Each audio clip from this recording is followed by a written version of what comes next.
Hey guys, welcome to my channel. Today I have a special guest. She's a lovely friend of mine, all the way since we were about 10 years old. And I'm Yeah. so happy to have her here. Maria, if you can just say hi to our guests. Hey guys. I'm excited to be here. At least now I'm part of the content. I'm usually watching the content. Yeah, no, I'm so happy to have you. Thanks for agreeing to do this because it's so early where you're at. Yeah. So today's topic is going to be focused on Maria's journey. So she's a Stanford student, the big Ivy League universities. So I'm so proud of her, and she's just going to be walking us through her journey to where she's reached, how she got into Stanford. So if you have any questions, make sure to put them in the comment section because I'm sure I'll be able to get her advice on that and respond to you. And yeah, without further ado, I'll pass on to you, Maria, to introduce yourself, walk us through your life to date, and we can get started. Yeah, sure. So my name is Maria. As Sonny said, we've been friends forever. By profession, I'm a corporate commercial lawyer. I come from Kenya, just like Sonny. So I work back home in one of the law firms as a principal associate. And then I took study leave to come to Stanford. So I'm currently pursuing a master's program in law science and technology. Nice. So you can see she's a big shot. And I love having, empowered friends. And maybe I guess you can walk us through what you studied, because of course it's focused on what you're studying at the moment, like your academic journey. You can Mm-hmm. just walk us through, for those who haven't met you, what Mm-hmm. you studied Mm-hmm. and what made you, do a master's at this point in your career. Yeah, so back home, I did the LLB, which is the system in Kenya. So you do an LLB for 4 years. The way the LLB is structured is it's a wide range of topics that you'll do, or areas of law, because law is very versatile. So in your LLB, it's a 4-year program. You'll do contracts, real estate law, finance law, a lot of things. And then when you start practicing over time, you'll find your niche and you'll start to sort of like narrow into like what you really want to do. So once I cleared from university after the 4-year program, you have to do a traineeship sort of like thing in a law firm. And that sort of Mhm. helps you to be able to narrow down into what you want to focus in, because ordinarily they rotate you to different departments.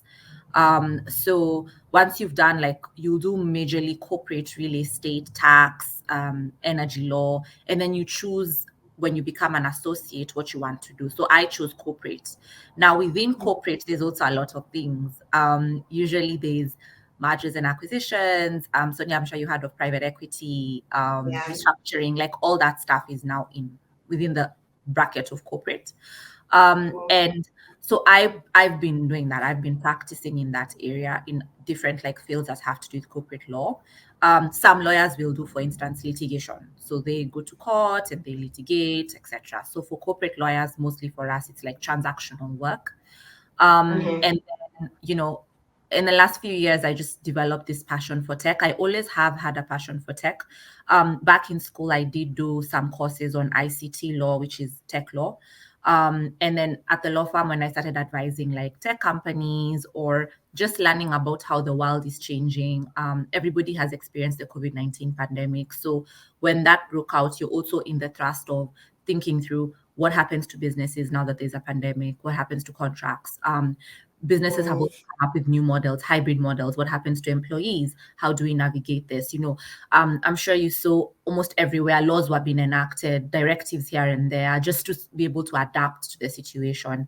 So those kind of Yeah. fascinated me, and I thought it was the perfect time to merge that and sort of do a master's then in tech, which helps me merge my business acumen and my commercial practice with technology and emerging tech. And that's why I decided to pursue Stanford, because it has a specialized program in that.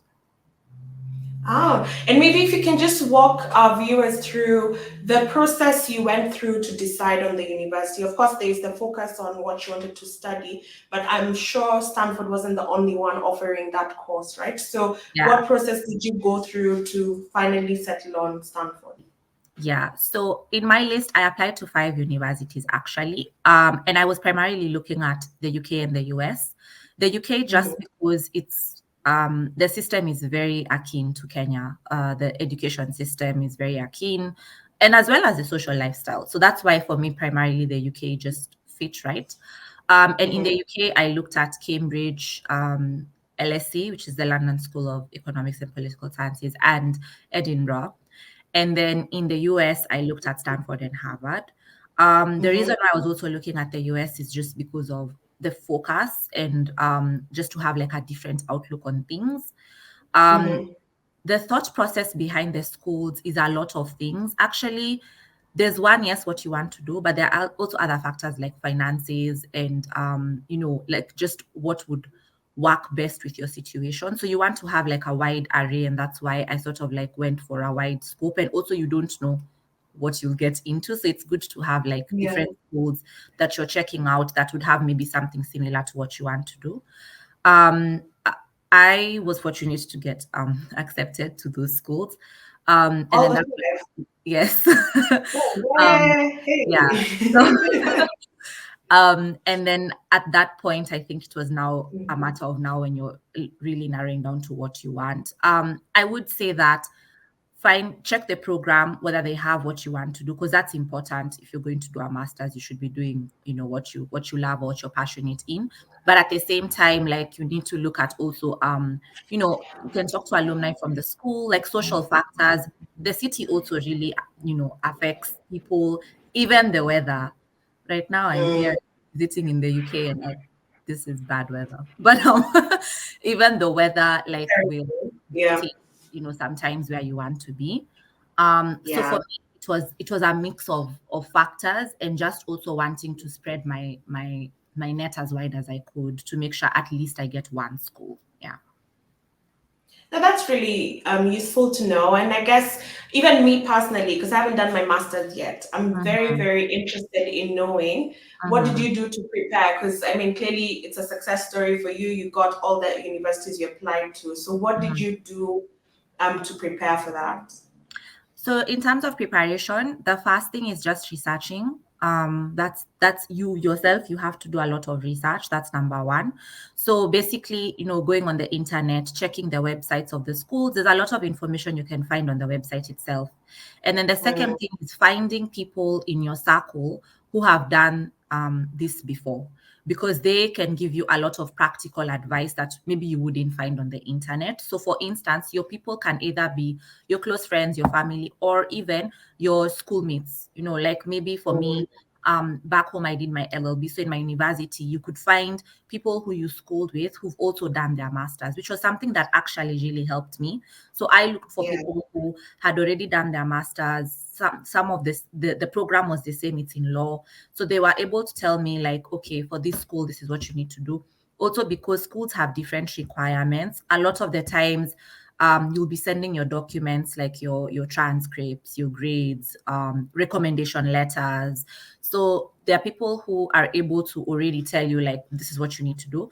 The third thing is timelines. So especially when you're applying to a wide range of schools, I had to have like a schedule literally of the timelines, because you could miss the timelines, and they're very, very strict on the timeline. And then also because you're managing your recommendees, you need to talk to them as well. So that's another thing, again, in terms of preparation. And I call this preparation because you can't do it like impromptu.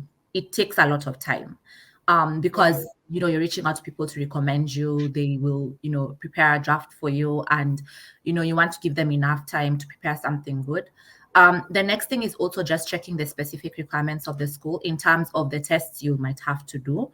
Schools are different and programs are different, so you might find, especially for let's say the US or even the UK, you could be doing English tests, you could be doing the GMATs, the GREs. You have to check all that. And some of these tests are time consuming. So you can't do it like I'm applying and I'm also doing. It doesn't work like that. So that's another thing about preparation. And you might also need to get people who've done those exams before, because they'll help you with the material you need to look for to be able to read, because you just have to read effectively. It's not a one-man show. You'll need a lot of help. Yeah. The next thing in terms of preparation is for most schools, if I'm not wrong, you'll need a personal statement. So that's another thing to think about. And you won't write your statement once. You'll definitely have like several versions and different people looking at it.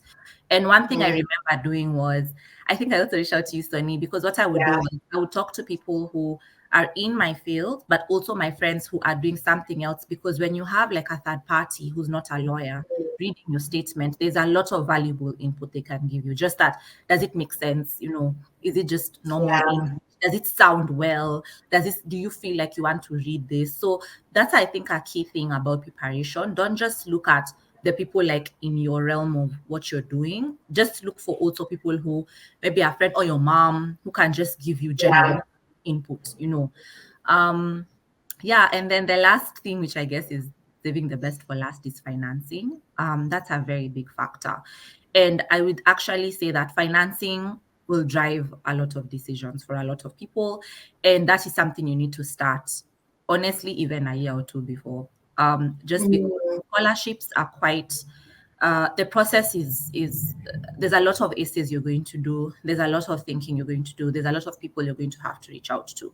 It's not something you can do in a short span of time, and it's also something where you have to research widely to be able to see the number of opportunities that you didn't know about. So what I've seen sometimes people do is they go for big scholarships, like the ones that are known, like Commonwealth.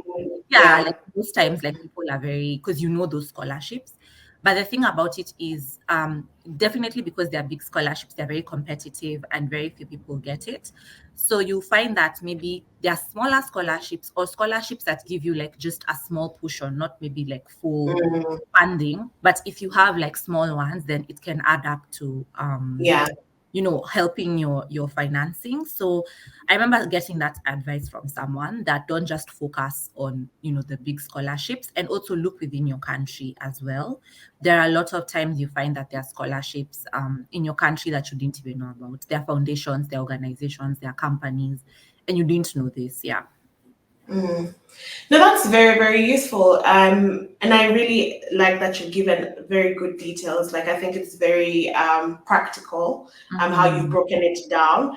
And Mm-hmm. I remember when you sent me your statement, I think it was for Cambridge or one of the UK ones. And one thing I wanted to definitely point out that I noticed as a third party, you had researched on the uni, like the lecturers who deliver certain modules, and you quoted Yeah. maybe something from a previous, maybe some of their publications. So just that's the amount of research that's needed. Where if you're looking into a school, even who are the teachers who are going to, the professors who are going to teach the modules, because then that way you stand out. It was Yeah. really good statement, so I'm not surprised that you entered into. Yeah, and it's You interesting got because that tip, I actually got it from YouTube. Interestingly, mm, so that's what I'm saying about research. Like, I basically found a content creator, and she just gave us that tip about putting like some of the professors that you're interested in. Yeah. yeah. Okay, so I guess my last question to you, but I feel like this topic is so broad, and Yeah. maybe based on the questions that we get in the Mhm. comments, we can see maybe we can do a part two. Yes. But the last question for today. So you've mentioned the how to prepare in general, but when it Mhm. comes to Stanford, is there something specific about the process that you want to call out for someone who is Mhm. interested in going to Mhm. Stanford? Yeah. So of course programs are different. At least I can speak to the law programs. So if you're doing like an advanced master's program, you'll need 2 years work experience at a minimum. So that's Mhm. just something to keep in mind. Another thing is that the way the program is set up is that there's actually 4 key programs. So you have specific programs, as opposed to sometimes in most schools you'll have a general, what they call a general LLM, which is basically where Mm, you choose from a wide array of courses and you tailor make what you want to do. It's the same thing in Stanford, because just because you're in a specific program doesn't mean you don't get to choose other classes. It's just that it helps with that focus. And in mm, those programs, there are 4 of them. There's environmental law, there's international business policy, there's law, science, and tech, and then there's a corporate governance and securities, which is more of the corporate law program. You will have to do like a colloquium where they basically bring you all together, for a session like every week, and you talk about current affairs and new developments and what's going on. And that's really, I think, very unique to Stanford. And it's something that I was really attracted to, because that means that if you're in a class with like other international students, you're really learning like from, different countries, and you're also focusing on what exactly, you want to do. The other thing I would say is, and also if you're doing a law master's, there's a portal called LSAC, at least for the US. Just familiarize yourself with it, because you'll have to apply through that portal as opposed to applying through the school. So there are very, very few schools where you'll be sending your documents to the school. I know in the UK, usually the school already has a site and a portal. But for the US, if you're doing at least law, you will need to send it to that portal. I think it's also important for any other degree program. If you're doing maybe engineering, that's what I'm saying, check the requirements, because you might have to apply through another portal. And this is because those kind of portals verify your international and your foreign documents, like whether this meets the standard, and then they forward it to the school. So just to keep that in mind when you're applying. So I'd say those are the things that maybe I can point out. Are you comfortable quoting maybe like how much it costs to apply to Stanford? It's a lot. I guess people do your research, as she said, about 1 to 2 years beforehand, because it looks like finance is a big part of this process.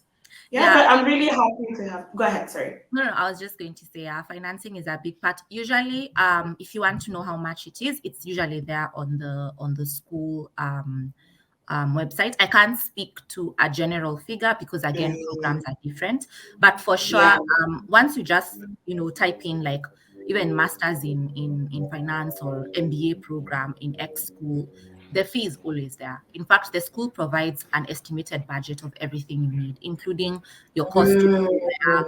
And most of the time, you will be required when you're applying for your visa to show that you can, fund the entire cost. So not just the tuition, even your living expenses, you'll be required to show. Okay, but thank you so much, Maria. That was just how, as in, it's just gone perfectly. I'm so happy to have you. Do you have anything you'd like to shout out? Anything you're doing on the side, maybe on social media that you wanted to shout out? Social media, no. I'm a commoner on Instagram. My Facebook account, I think, is extinct at this point. No, not really. I just think it's great to be here. It's great to join this. I really enjoy the show. And for anyone who, is looking to do their master's or whatever, I think I just say just take the step. A lot of people are usually very scared sometimes of, studying abroad, and people think a lot about how will I get there? How will I pay? What's going to happen? And I think all I can say is just take the step, and things work themselves out. You'll be very surprised at the kind of things you will learn if you just get out of your comfort zone. So that's just the one thing I'd say, that anybody can study abroad. Just don't be limited. Just dream and go for your dream. That's the one thing I've learned throughout this process, that literally the world is your oyster. Amen to that. And there's no better way to end this than on that note. If you have any questions, because I'm sure if you're really interested in doing your master's, there's probably a bit more you want to find out. Make sure to put it in the comment section, and I'm sure I can get Maria here for our part 2. You'll have to buy me lunch or cook me something, but No problem. But thank you so much for joining. Thank you. All right. Bye.